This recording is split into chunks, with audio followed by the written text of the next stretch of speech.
My name is Paul Pugliese, and today I'd like to talk to you about living with the bipolar disorder diagnosis. Did you know there are 7 million individuals living with the bipolar disorder in the United States? According to NAMI, the National Alliance on Mental Health, that's a whooping 2.8% of the population. I am one of the 2.8%. Through extensive research and personal experience, I've learned bipolar is a mental illness, not a brain disease, and can be characterized by various signs and symptoms, such as hyperactivity and reckless behavior, extended periods of manic depressive state, as well as a lack of proper sleep cycle.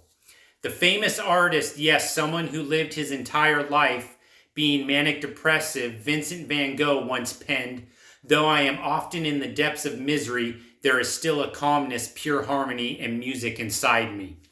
I always hold this quote close to my heart.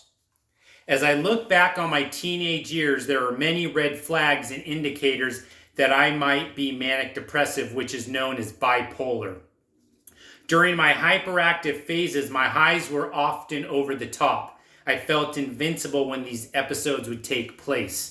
I would look for physical highs to match my mental ones I was experiencing. Driving reckless at high rates of speed, throwing caution out the window, I would often speed through the streets of my hometown of Pacifica, California. I drove fast down the Pacific Coast Highway. The calmer my mind would become, or at least that's the way I perceived it. Unfortunately, as these incredible and welcoming highs, I know the crashing and debilitating lows aren't often too far behind. During these horrific times, which are known as depressive and manic phases, I can barely get out of bed.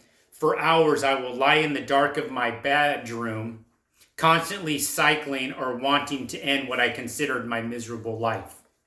According to NAMI, it's during these tremendous lows that people like me are at the greatest risk of suicide. Those living with bipolar disorder experience extreme highly suicidal rates. Approximately 19% of us will die by suicide.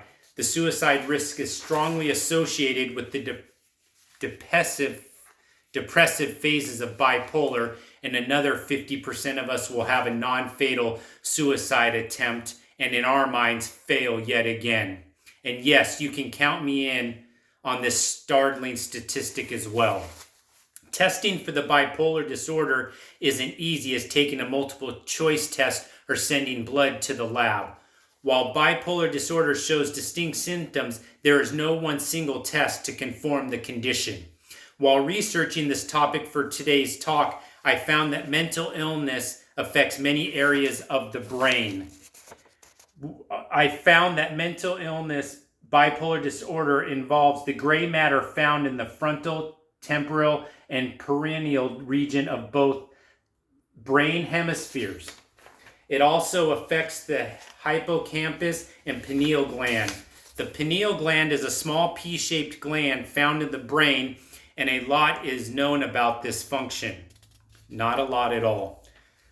Neuroscientists at the Florey Institute of Neuroscience and Mental Health University of Melbourne, Australia, have indicated there is a correlation with the pineal gland and lack of good sleep pattern with those living with bipolar disorder.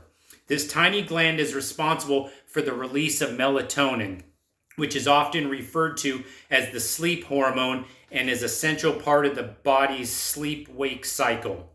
Its production should increase with the evening's darkness, and in doing so promote a healthy sleep pattern. Apparently, abnormal melatonin secretions has been demonstrated in many individuals with affective disorders such as bipolar. Personally, I can honestly say I haven't had a good night's sleep in years. My doctors, past and present, have attempted to fix this issue with various sleeping pills. Unfortunately, none I have been prescribed has worked properly, and my circadian rhythm remains out of whack. Bipolar may have its challenges, but on my journey, I understand the diagnosis. I've come to accept and have this mental illness, but it does not define who I am.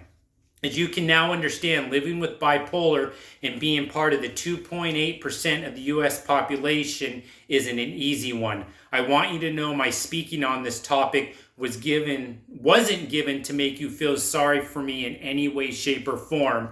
My main focus was to inform and educate you on the many issues that I and others like me face on a daily basis.